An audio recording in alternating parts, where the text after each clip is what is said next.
The reason I left Volvo was that I had for a long time in my heart a desire to work with something where I could make difference. Welcome to the Shipping Podcast, where I meet interesting maritime professionals sharing their passion for the shipping industry and their everyday job. I am your host. My name is Lena Gothberg.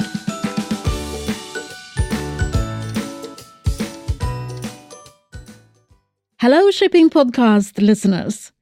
Welcome to the 110th episode of the Shipping Podcast, where we will be talking about an international charity organization, Mercy Ships, which is currently operating the largest non-governmental hospital ship in the world, and soon will take delivery of a brand new ship. I sat down with the National Director of Mercy Ships in Sweden, Tomas Fransson, who recently was appointed to this position. And we had this chat on February the 13th, earlier this year. I hope you will enjoy it. Welcome to the Shipping Podcast. Could you please introduce yourself? My name is Tomas Fransson. I am the National Director for Mercy Ships, Sweden. And what is your background? I actually have a background in automotive industry. I have a 30-year-long career in Volvo Group, different position, but mainly in the IT area the last 15 years in different management positions. And what is your education? Are you an engineer or? I'm actually a mechanic engineer, but I never worked actually in that field. I started as a production engineer in Volvo buses. And from there, I kind of advanced into the IT area. And there I stayed for almost 15 years. So what was your responsibility at Volvo for the IT? I had different responsibility. I was the CIO for Volvo buses for a couple of years. Then I assumed the position for Volvo IT to establish Volvo IT in China. So I lived with my family in Beijing for 5 years and established a unit for Volvo IT in China. So that was a fantastic experience, definitely. Then I was back in Sweden in 2009 and I assumed a position as Global Functional Manager for sales and marketing systems in the Volvo Group. And then I resigned in 2016. So how did you come in contact with shipping? That's an interesting story. The reason I left Volvo was that I had for a long time in my heart a desire to work with something where I could make difference for people and something meaningful. So that was something I kept and lived with for a long time, actually. And I didn't know how that will happen, actually. But during 2015, we had a big number of refugees coming to Sweden. And for some reason, I started to believe that was maybe now, this was the chance for me to change direction in life and get involved with something. It started that I got as a volunteer to start with, and then in different projects together with asylum-seeking people coming to Sweden during 2015, 2016. And that was a new experience for me, but very rewarding. And then suddenly came Mercy Ships. They were looking for a national director for Mercy Ships Sweden.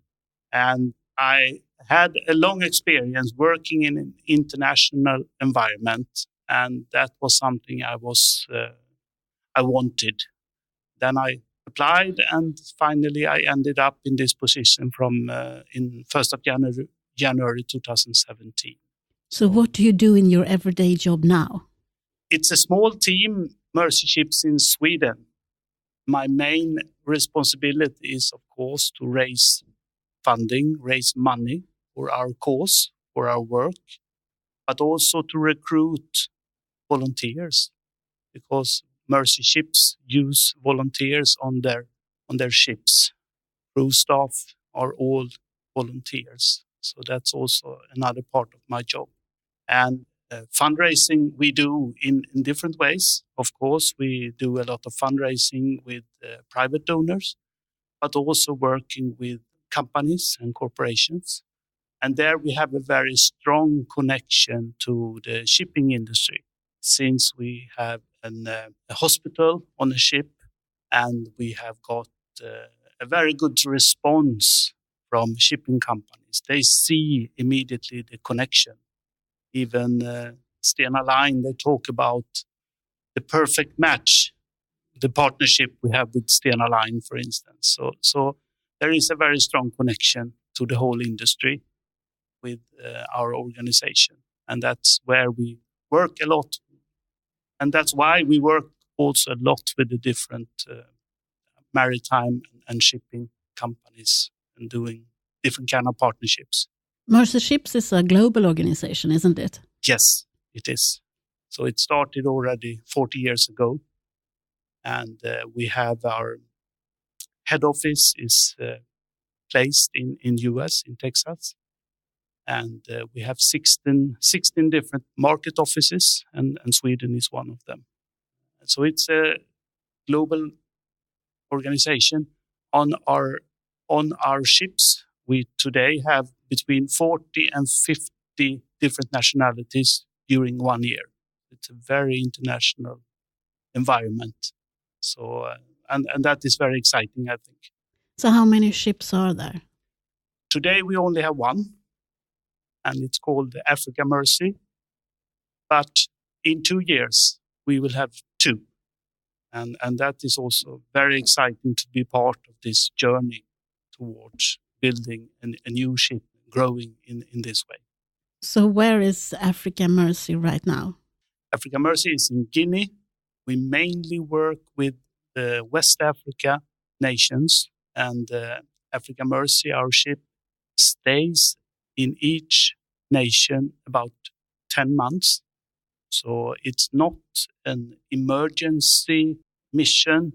It's more a planned mission, meaning that we plan and work together with the host nation long time before, at least 2-3 years before we arrive. We make plans and exactly a program, what we can do, what kind of surgeries we can do, what kind of training we can do for medical staff.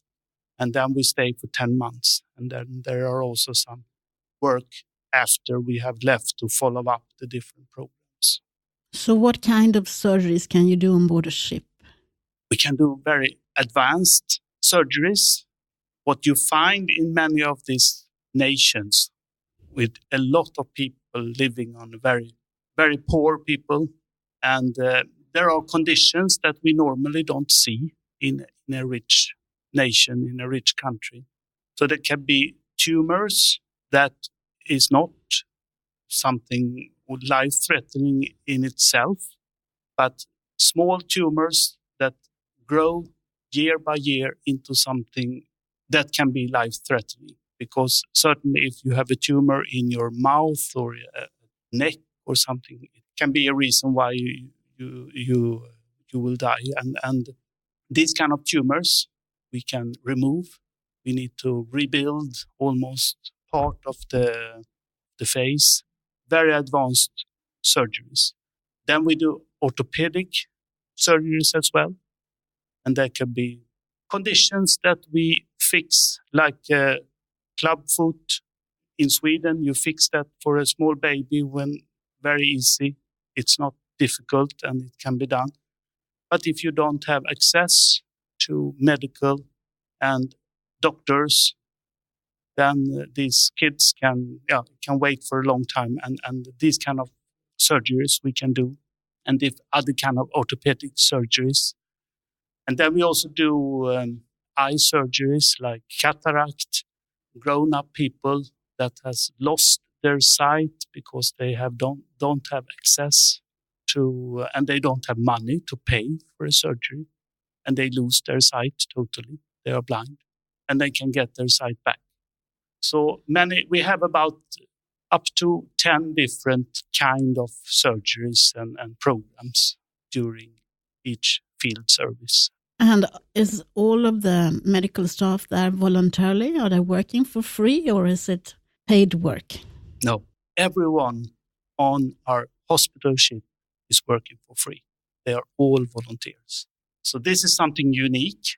And some of the volunteers, they stay for 2 or 3 months. Normally they can pay for the expenses. They even have to pay for food and housing when they stay on the ship. That means that there is no cost for the manpower for the organization.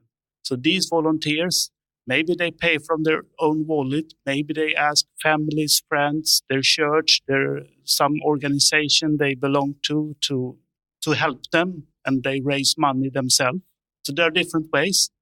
But the idea is that everyone that comes have arranged their own support, so that the money that we raise in the organization, that goes to run the ship, to buy the equipment, and to buy all utilities and everything we need to run the ship.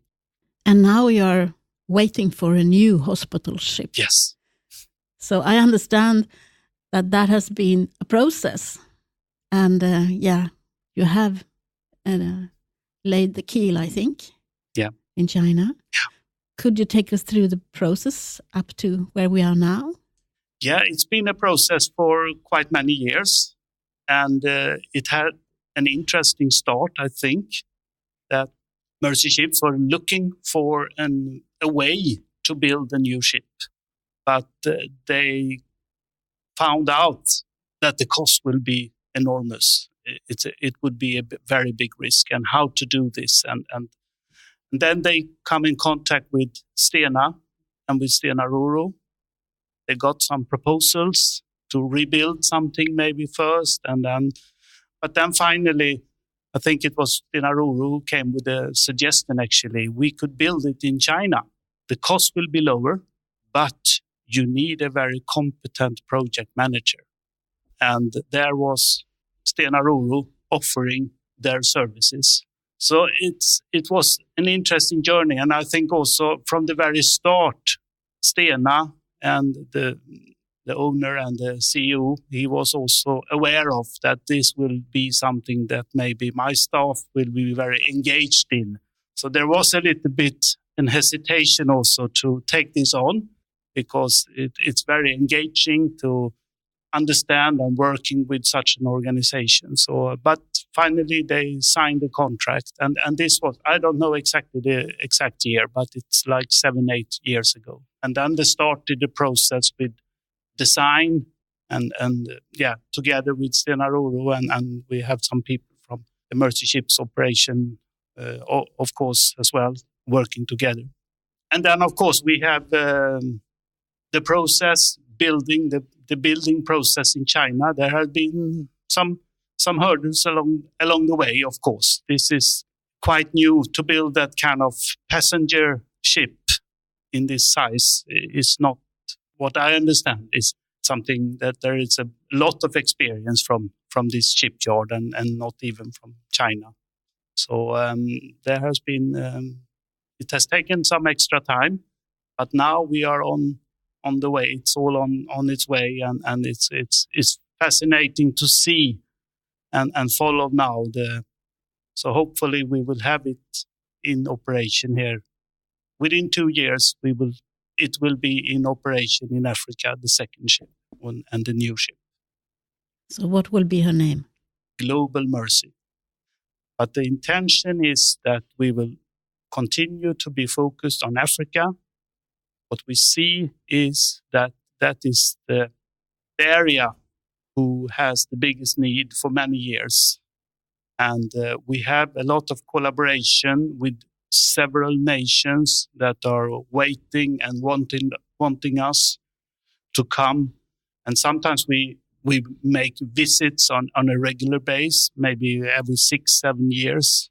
And now we will more than double our capacity, so we can work with even more nations. And probably it will take quite many years still until they can build their own capacity when it comes to these surgeries and safe surgeries and medical capacities. So that will be the focus. That is the plan now. Do you collaborate with other organizations that is working in the same area? Yes, we do, in different ways. And sometimes we collaborate for transportation of patients. Sometimes we need to use airplanes, for instance, and there are other organizations that are focused on that. Sometimes we also collaborate with other medical teams in a special field. And because one thing is that we do the surgeries, but we also train a lot of local medical professionals. And sometimes we can even build a kind of a clinic in a special area, and then we train the personnel, but then we can hand over that clinic to maybe a local organization who can continue to run the clinic and provide services after we have left. So many different partnerships. Yeah, I understand. You need to have a big network. Yes, it's important. It's important. And we have been now working for many years, and we have more and more established different kind of partnerships in Africa, which is necessary. We now even have an office in Benin who are focusing on their direct contacts with the different nations, and we always have direct contact with the government. Very important. We have been recognized by the World Health Organization that what we are doing is contributing very much to something where there is a big need today. The lack or the need to build more capacity in these nations for these kind of surgeries. And there is a lot of people suffering, and it will take a long time before these needs can be provided. And here we are doing a very important contribution. It's recognized. So these kind of collaborations, they are all very, very important for us. So how do you do the fundraising? We do it in different ways. And in Sweden, we like to have what we call direct debit donors. So anyone who like to support us, to sign up for a direct debit donation every month, that is something we really like and we think is really good, because that gives us a stable income, which is important for building our programs and certainly now when we are growing with another ship, we need more funds. We know that.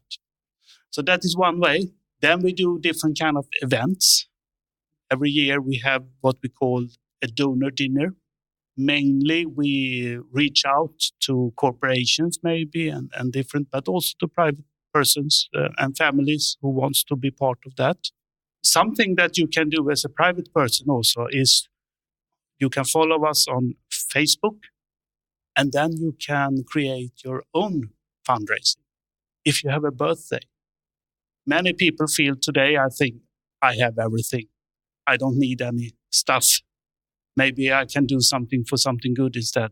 And then you can create your own fundraising activity on Facebook for Mercy Ships. So that is a good way. Yeah, it's a modern way. Yeah.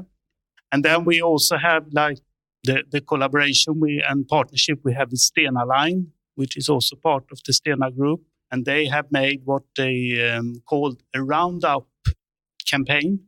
And this was during November last year. So they asked all the passengers, are you willing to round up the amount when you pay for your meals, for everything in their shops, on their ferries? And the amount that you round up will go to Mercy Ships. So it's a great way, definitely. And then we combine that also with something called Giving Tuesday. That was in the end of November last year. But there is a special focus on to give to a good cause or to do some good activities or actions for a good cause. So different ways we can do it. And I understand that the staff at Stena has actually been volunteering to go and visit your ship. Yeah, and that's also a great way, really. And we are so amazed by the passion that we have met in Stena Line and in also other companies for sure. But in Stena Line, we started together with them. We started a volunteer program, or they started a volunteer program. So they have encouraged their own employees to sign up and be part of this, and to work as to work as volunteers on, in this case, Africa Mercy, the ship that we are having operation right now. So we had one engineer last year, and we have one team leader in the dining room from Stena Line, working there from 3 months or 5 months. There were 2 different periods. And it's so great because then you create this engagement also by employees. And there is showing again the strong connection we have, because they are coming with their professional skills and they contribute definitely to Mercy ships. At the same time, when they go back to their normal work, they have this experience and they can share that with their teams. So a very good way. Do you think you can use your former knowledge from the IT side? I try to. And I've never been, there are many ways. It's about, if you are heading a big IT project, it's about many times to sell an ID, to sell and to make a change. And I think I can use that experience I have, because this is also about, the idea here is, of course, that we are doing a very good thing for people that are suffering. In one way, you can say maybe it's easier, but at the same time, it's you don't have. This is very different, also, of course. But I was thinking about connectivity and things like that for the shipping industry, and maybe you would need connectivity on a mobile hospital ship. Yes, and the new ship, Global Mercy, is very advanced, really, and we have a very competent IT team in Mercy ships. They are placed, or they work mainly from our head office in Texas. But I've been in contact with them, and it's very interesting. My technical skills maybe is not something I can immediately contribute with, but they had some problems also working in China, and when it comes to connectivity in China, sometimes there can be a challenge, and also the war where we work, the shipyard where they work, the partner there. There was some competence that was not fully working at some time, and then I actually could help them by introduce them to some of my previous colleagues at Volvo IT and some partners we had in China. So that was a good contribution, actually, and fantastic when I connect to these previous colleagues and previous partners. They get so excited when they hear about Mercy ships and that we are building the world's biggest hospital ship in China. So there are a lot of connections that happens, and again, a lot of passion from many people here who wants to get involved, contribute. You being new to the shipping industry, what has surprised you the most? Oh, that's maybe not an easy question, but no. But I think I get the feeling that this is an industry. A lot of people know each other very well, and so there are strong. The relationship between people is really strong, and that is something good. Yes, definitely. Yeah, and that has been something that we have been really benefit from, I think, from Mercy ships, because I can see that those connections, they are so important, and people are really willing to get involved because people know each other in the industry, and and a lot of trust. Sometimes I'm surprised, because sometimes they should be competitors. Yeah. But still, it's a high trust, working together, connecting people for this, of course, for the cause of mercy ships, but still I see there such a high trust. So that is actually amazing. That has amazed me. I'm so happy that you mentioned all these things, because that is totally what I was thinking about. But sometimes it's hard to see it from inside. I've been here for too long, so I keep forgetting about it. But I think that is also why we are so passionate about our industry, because we like it so much. It's about the relationships and it's about the trust. It's about big money in a way, because the assets are so big. And I think it's a great business to be in, but I wanted to know what you was thinking. Yeah, but I can see, in that sense, I see a big difference between automotive industry. There are more in silos, each company group, so to say. And that's my experience, at least. So that is quite different. We have our silos as well, I promise you. Yeah, probably. How do you think how could we become more visible as an industry? And that is also something that goes for you. Yeah, I don't know if I have an immediate answer. I think, again, to the trust level that you have in the industry between people, that is, of course, something that can be used to together, so to say, be more visible and so on. But it's a little bit hard. But I think also the engagement we have seen and that we can raise by the work we do, that is also something, hopefully, that can also be visible outside the industry, so to say, that here are businessmen and businesswomen working in an industry, and they are willing to be passionate and very engaged in a cause. And of course, that is hopefully something that will show also a little bit a new picture. Yeah, so, I agree with you. So who do you think I should meet the next? Who would you be interested in listening to in the shipping podcast? You can think about that one. I need to think. No, it's hard to say a name or a person immediately, but there are, of course, many. But we work a lot with the Stena Group, and we'll work a lot with Per Westling from Stena Roro. And I know that Per is very passionate and involved in this. This is his business, of course, and this project is part of his business.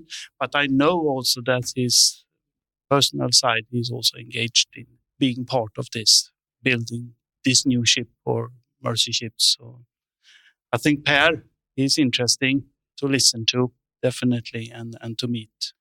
And then we have, again, now we are still in the Stena Group, but Erik Hornell, who is the CEO of Stena Bulk. I know that he will go to Africa Mercy in April, and he will experience this, to be on the ship, to see our work, to meet the patients, and to see what happens during our stay in a country where there is a lot of needs.